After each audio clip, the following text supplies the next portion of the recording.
तीर्थ कर पाप। तीर्थ में किए गए पाप भी उसी प्रकार 1000 गुना होकर बढ़ जाते हैं और उसका फल, तीर्थ में किए गए पाप का फल उस प्रकार 1000 गुना होकर मिलता है। इसीलिए तीर्थ स्थान पर, वो तीर्थ केवल ऐसा नहीं कि हम हरिद्वार, प्रयागराज, वृंदावन धाम इनको ही तीर्थ कहते हैं। जहाँ जहाँ सत्संग होता है, जहाँ संतों की बात होती है, जहाँ हरि और हर की कथा होती है, जहाँ संत कथा कर रहे होते हैं या राम की चर्चा हो रही होती है, वो सब तीर्थ होता है। क्योंकि गोस्वामी तुलसीदास जी ने भी इस बहती हुई गंगा को प्रयागराज का नाम दिया और हमारे संत भी कहते हैं कि प्रभु श्री राम के जो चरण हैं वो भी प्रयागराज हैं। प्रभु श्री राम के ऊपरले चरण का ऊपरले हिस्सा जो श्याम रंग है वो यमुना मैया है। जो प्रभु श्री राम का तल है ये छुपा हुआ रहता है वो माँ सरस्वती है। और प्रभु श्री राम, प्रभु विष्णु के नख से माँ गंगा निकलती है। जो हमारे परम पिता परमात्मा का नख है ये गंगा है, ये त्रिवेणी है। ये जहाँ जहाँ संत समागम होता है, क्योंकि राम की कथा, संतों का मिलन, भक्तों का मिलन, इसको भी प्रयागराज कहा, इसको भी तीर्थ कहा। ये बहती हुई गंगा है हमारी राम नाम की, ये भी एक तीर्थ राज है। प्रयास करें इस तुम चौपाई को और जन्म करते हुए कि तीर्थ में जब हम जाएं, विस्तार है तीर्थ का। जहाँ भी आपका श्रद्धा बनती है, भाव बनता है, गुरु स्थान पर आप जाते हैं, हम हरिद्वार जाते हैं, जाने अनजाने पाप हो जाते हैं। लेकिन पाप की क्षमा जब तक होती है जब तक हमें पता ना हो कि ये को करना पाप है। और पता लगने के बाद भी यदि हम पाप करते हैं तो उसका दंड ज्यादा मिलता है। क्योंकि यदि हमें कानून का ज्ञान हो कि बिना हेलमेट के चलना चालान कर सकता है और फिर भी हम बिना हेलमेट के चलते हैं तो चालान पक्का है। लेकिन किसी को नहीं पता, कोई बालक है पूरा चल रहा है तो उसको क्षमा मिल जाती है, क्योंकि उसको नहीं पता कि इस मामले में ऐसा अपराध होता है। और यदि मान लो चोर तो चोरी करे, ठीक बात है, कोई पुलिस वाला चोरी करता हुआ जिसका काम है चोरी को रोकना, वो चोरी करता पकड़ा जाए तो उसका ज्यादा अपराध माना जाता है। एक बार दुर्योधन और युधिष्ठिर से उनके गुरु द्रोणाचार्य कह बैठे कि यदि किसी की हत्या हो जाए तो उसको क्या दंड मिलना चाहिए। उसमें वैश्य भी है, उसमें शूद्र भी है, उसमें क्षत्रिय भी है और ब्राह्मण भी है। इन चारों से अगर एक किसी की हत्या हो जाती है जाने अनजाने तो उसका दंड क्या देंगे, ज्यादा दंड किसको मिलना चाहिए।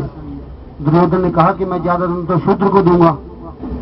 उसके पश्चात वो वैश्य पर आया, फिर क्षत्रिय पर और ब्राह्मण को सबसे कम दूंगा। अब देखने में तो बात ठीक लगती है कि ब्राह्मण है उसको दंड कम मिलना चाहिए। युधिष्ठिर से पूछा कि आप क्या करेंगे। युधिष्ठिर बोले कि मैं शूद्र से अगर ऐसी गलती हो जाती है तो मैं शायद क्षमा कर दूंगा, लेकिन यदि ब्राह्मण से ऐसा कार्य हो जाता है तो उसको सबसे ज्यादा दंड दूंगा, क्योंकि वो सबसे ज्यादा ज्ञानी है, उसको पाप पुण्य का पता है, क्या अच्छा है, क्या भला है, क्या बुरा है, ब्राह्मण को सब पता है, वो ज्ञानी होता है। यदि वो ऐसा कोई कृत्य करता है उसका दंड ज्यादा बनता है। इसी प्रकार तीर्थ में गए हुए जाने अनजाने पाप हो जाए, नहीं पता हो तब तक ठीक है, फिर पता लगने के बाद प्रयास करें। क्योंकि सत्संग में संत कहते हैं कि यहाँ पर प्रायश्चित की बात नहीं कि पहले पाप करो फिर प्रायश्चित कर लो। सत्संग में संतोषण आने बात तो हम वो संस्कार देते हैं, वो संस्कार आते हैं हमारे अंदर कि पाप करने की भावना ही समाप्त हो जाती है, आगे हमसे पाप हो ही ना, ऐसे भाव हमारे अंदर आने लगे।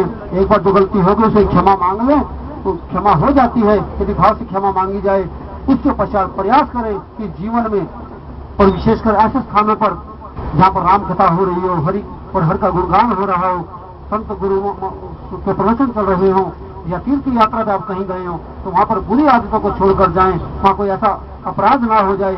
अन्यथा इसी प्रकार जैसे मानस बता रही है कि राम जी सिर काटे जा रहे हैं, पुनः पुनः बढ़ रहे हैं, तो हमारे पाप बढ़ते जाएंगे और उसका उतना गुना फल हमें भोगना पड़ेगा पापों का। और इसी प्रकार यदि अच्छे कार्य करेंगे, पुण्य कार्य करेंगे, उसका उतना अनंत गुना फल हमें प्राप्त होगा। इन सुंदर भावों के साथ कि हम अच्छे कर्मों पर चले, क्योंकि हमारी मानस हमें सदा अच्छे काम पर चलना सिखाती है। हमें निज धर्म पर चलना सिखाती रोज रामायण, हमें निज धर्म पर चलना सिखाती रोज रामायण। सदा शुभ आचरण करना, सदा शुभ आचरण करना सिखाती रोज रामायण, हमें निज धर्म पर चलना सिखाती रोज रामायण। में चलना सिखाती रोज रामायण। बस यही हमारा ही धर्म है।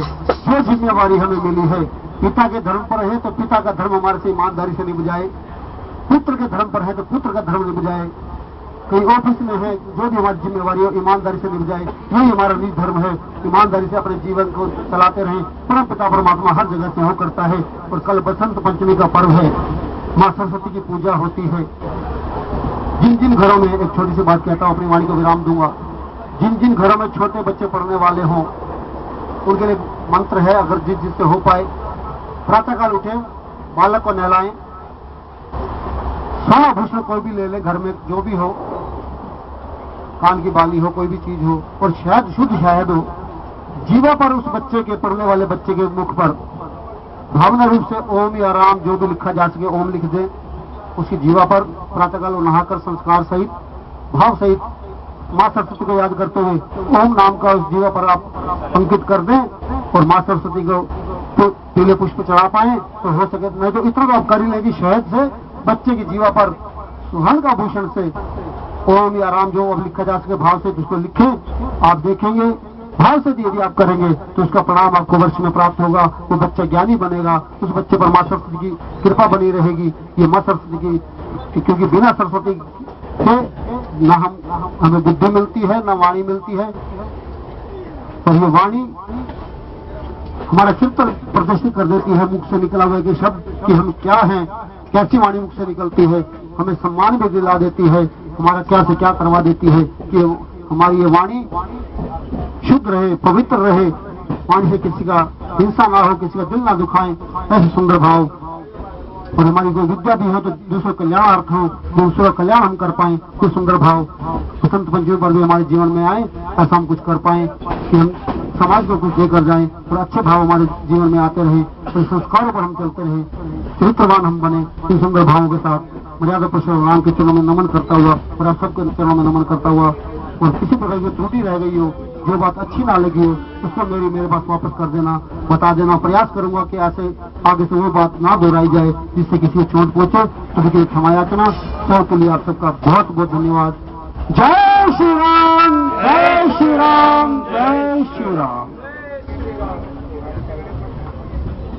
आदरणीय मनोज जी का बहुत बहुत धन्यवाद। श्री राम जय राम जय जय राम, श्री राम जय राम जय जय राम।